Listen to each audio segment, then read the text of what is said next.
કલિયો બઠિયો રાજ્યો આ બધા જે શેરીના નાકા દબાવીને જે મરદના દીકરા ધૂળીની ડમરી ઉડાડતા એ કૂતરાએ હાથીને જોયો એટલે ડાવ કૂતરા મંડ્યા બટકા ભરવા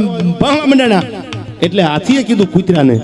એ કે તમારે મારે કઈ વાંધો નહીં, શેઠે ક્યાં હેરું ખેતર નહીં, અને તમે એકચ્યુઅલી આટલા બધા કેમ તમે આમ આકળ વિકળ થાવ છો?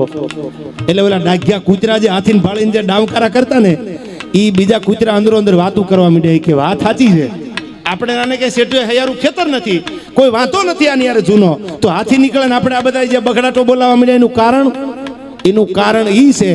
કે હાથીનું બચ્ચું નાનું હતું એટલે એને મદનિયું કહેવામાં આવે. એ નાનું હતું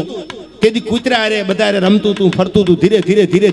ધીરે જે બ્લડના ગુણ હોય એ પ્રમાણે હાઈટ વધે, એમ ધીરે એની હાથી મોટો ગજરાજ બની ગયો. એટલે કૂતરા કે અમને પીડા બીજી કાંઈ નથી કે તું અમારી હારે કાલ રમતો તો ને આવડો